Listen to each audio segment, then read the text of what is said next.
When we let the cows out in the spring, when grass is growing slowly, we still feed the cows indoors and feed them concentrate in the parlour.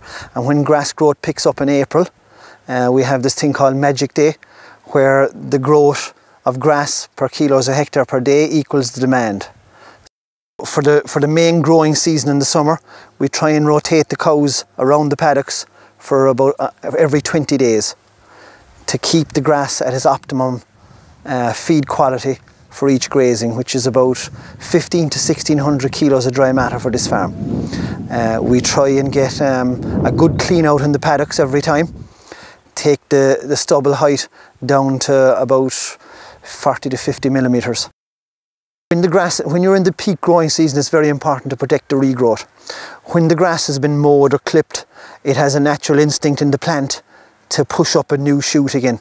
And in the first 24 hours after it's grazed, the plant shoots up this light green coloured shoot, and it's very important that that cow or the cow doesn't eat that shoot, because if you keep clipping that shoot, the grass will get tired and you'll grow less grass. So we try and keep the allocations to a maximum of 48 hours.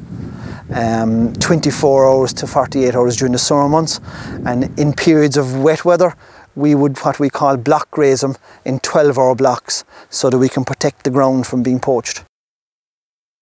When we talk about grass, we talk about covers.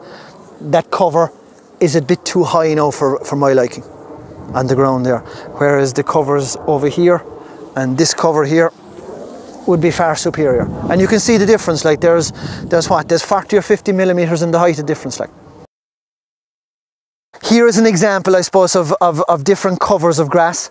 Here is where the cows didn't graze out around this dung pad properly the last time they were in this paddock. And as you can see, this grass has gone a good bit higher with a lot of stem at the base.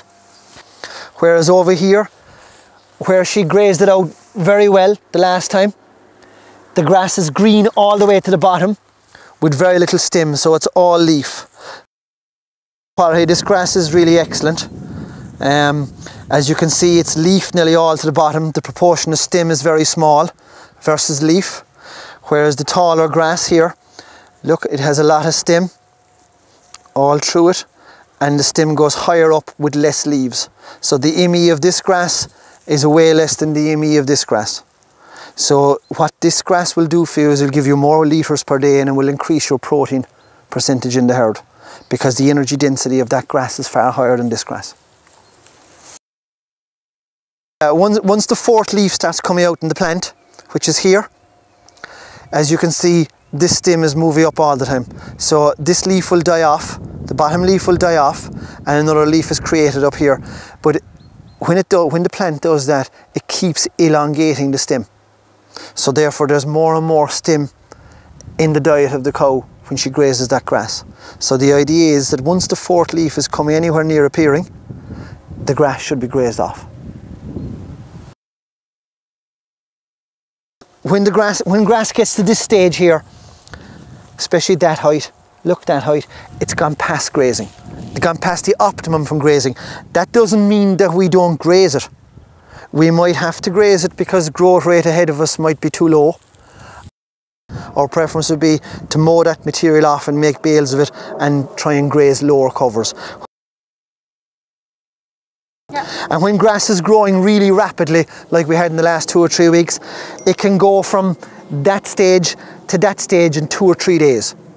So sometimes it can be very difficult to manage it. We don't always get it right. We try and correct it if it goes wrong.